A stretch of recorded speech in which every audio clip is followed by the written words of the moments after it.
Good morning. It is time for the playoffs in the Big Country Football League. It is 1950. This is my third season. 48-49 under are in the past. 1950 season is finally complete, and this will be the first playoff game. 12-team league, expanded after 48, adding my team to an odd number of 11. And this year we expanded with Jonesboro, who is an arch rival of my city, Porter Bay, and wrapped up this third season. This was a fantastic season. I used different versions of Football Time to play through. The last couple of weeks, I've been using the comic book version of Big Country Football Time, and I'm sticking with that for the playoffs. I'm also using a deck of details. So this will tell us interceptions. Excuse me. This will tell us touchdowns, field goals, etc. So let's take a look at the playoffs. This was, again, as I said, a fantastic season. The Fort Jefferson, for the first time in 3 years, was not the runner-up. They actually won the division in the toughest division we've seen yet, 6-1 and 6-1. They beat Paradise City, giving them their only loss. That's how Jefferson won this division. So the head-to-head tiebreaker gives Fort Jefferson the North title for the first time in this 3 years. I won't say history because the Big Country Football assumes there's a history before 48. 48 is when the league codified its bylaws and became an actual league that recorded everything.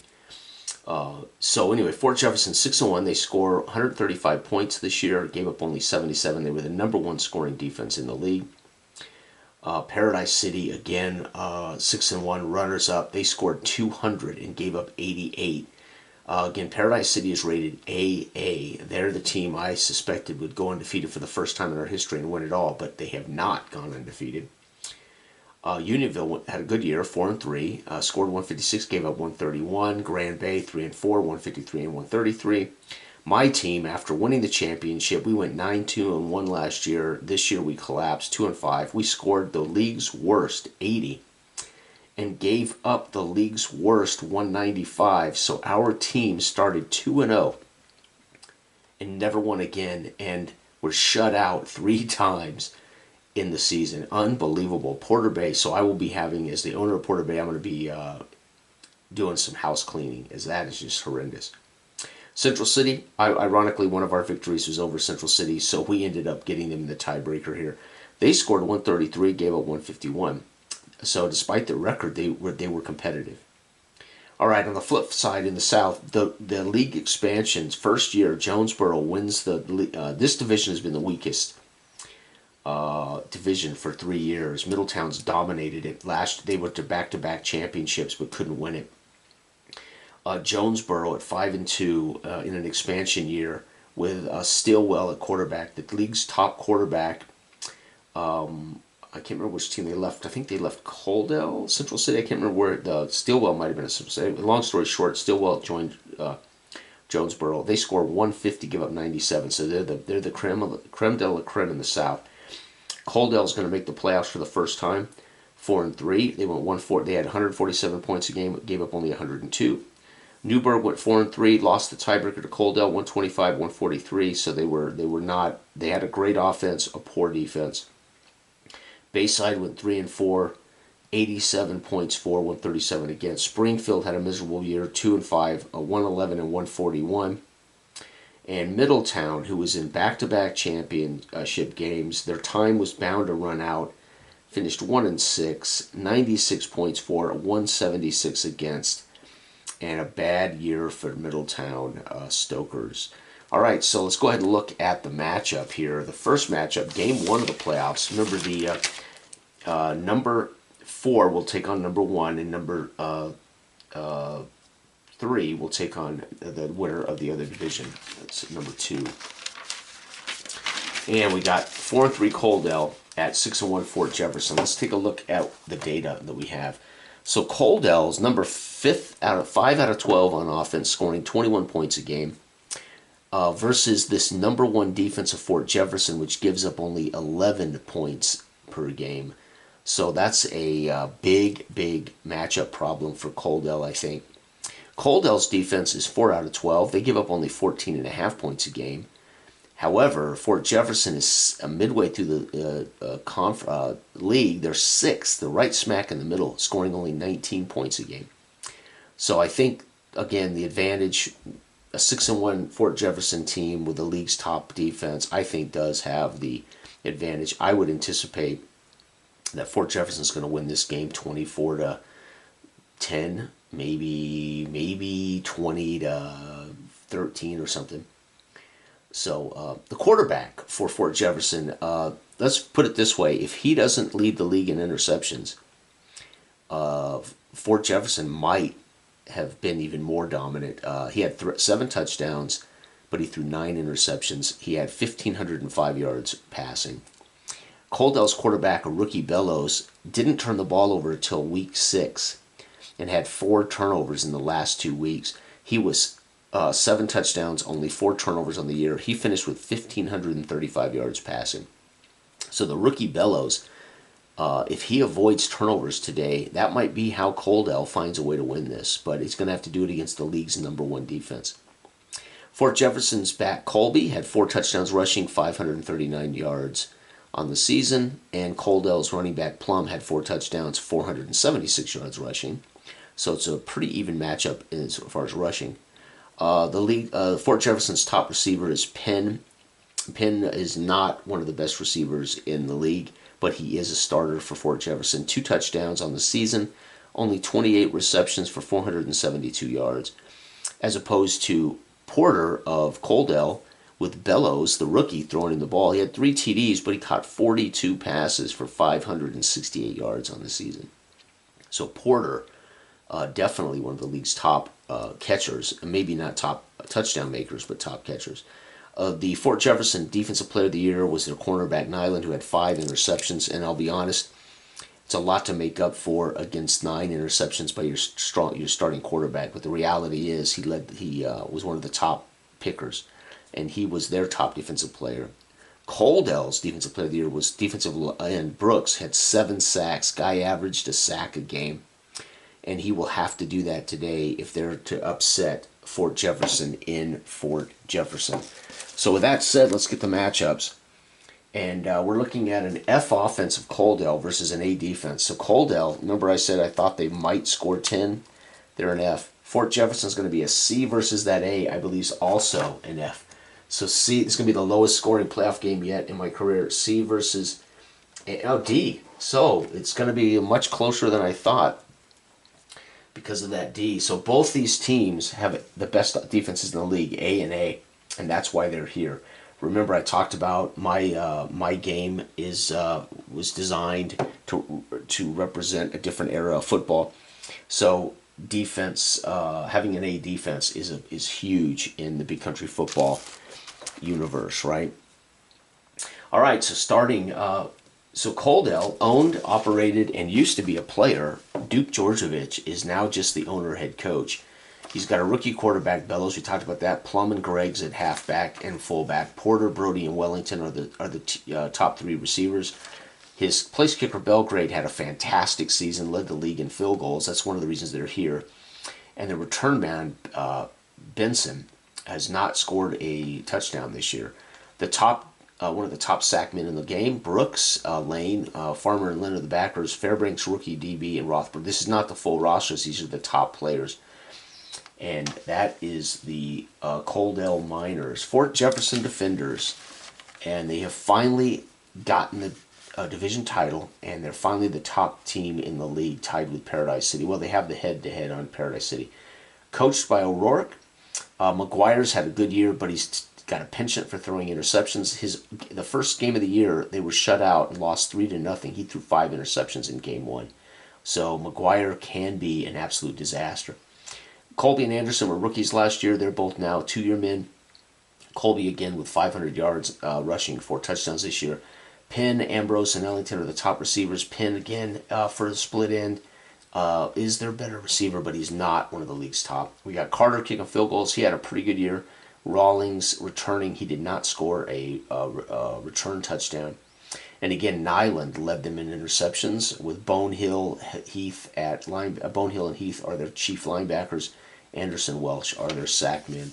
And there we have it, folks. We are ready to play some football. Fort Jefferson will be a D today. Again, the league's two top defenses face off here. Paradise City is also A, right? They're an AA. So Paradise City, for all intents and purposes, all the math supports Paradise City being this year's champion. However, they did lose to Fort Jefferson. Here we go. Fort Jefferson will get the kickoff, and their first possession of the game is going to be a punted. So again, that Coaldale defense gets the job done. Coaldale looking at F. No, wait, what did I roll? D? 1. Whoops, touchdown. Sorry, I'm looking at the wrong chart. 7, touchdown. Whoops. A 4-yard run by Colby. Man, I got to remember, they're not on the A chart. They're on the D chart. Colby, 4-yard run, P-A-T. Whoa, Coaldale looking at F. 4. They're going to score a touchdown. Uh-oh, folks. Maybe they're going to find ways to get guys into the end zone. Their fullback, Greg, with a 3-yard run. Folks, we got us a ball game here in the first quarter. It's Fort Jefferson 7. Greg with a 3-yard run makes it Coaldale 7. 7-7, Fort Jefferson fans on their feet. 5 is a turnover. That's going to kill them.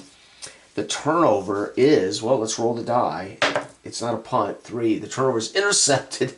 Well, there you have it, folks. Remember I said McGuire led the league in interceptions? Guess what, folks? This is their... He can be great and he can be bad. It's a little bit of a head game with McGuire. That allows, by the way, according to my comic book version of the game, an A now. So Coaldale gets to roll the A chart for this because they have a short field. They're going to get a touchdown. That's huge. 2-yard run for the fullback. So Greg in the playoffs with a 2-yard run. PAT, and this is directly points off turnovers due to the A modifier. Folks, Coaldale shocking the world with a 14-7 first quarter lead on the road. Fort Jefferson now reeling's got to find a way to get more out of McGuire. There it is, touchdown. And it's going to be an 8-yard run for the running back. So Colby gets his second rushing touchdown. 8-yard run, so they decided when they got down close, we don't want McGuire throwing the ball down here. He's got a penchant for turning it over. Coaldale looking at F is going to punt. 4 is going to be a punt. Uh-oh, folks. Now the defenses are stiffening. And Coaldale's going to have to punt going into the tunnel. But it's tied up, folks. 14-14 at halftime. I said Fort Jefferson might win this 20-13. Something like that. 20-10. And it looks like right now it's 14-14. It's anyone's game. Coaldale's going to get the ball coming out of the tunnel. They need a 4 to score, too. No, it's going to be a turnover. I look at this first. Intercepted. DL. Oh, my God. Anderson. The ball is batted in the air. Anderson, their defensive lineman. Whoops. This is going to be Coaldale's Bellows, the rookie, who's only had 4 turnovers all year. Bellows intercepted by D.L. Anderson. Wow. And that's going to give them an A on a short field. Hometown fans on their feet, but they're going to be forced to punt. Coaldale dodges a huge bullet there. And 1, it's going to be a punt for Coaldale. FJ is going to be 6, going to be a punt. Oh my God, folks, we got us a ball game. It is nobody can score after the halftime chat. And I said I thought Fort Jefferson would win this 20-13, 20-10. Fort Jefferson could score a touchdown and shut them out. They'll win it 21-14. That would be about right based on averages. But let's find out. Coaldale with the ball starting the fourth quarter. 6, going to be a punt. Coaldale playing it safe. Fort Jefferson looking at the D chart. It's going to turn it over. That's a huge mistake. Turnover on downs. Pass defended. So it was a TIA. They went for it. And their top DB,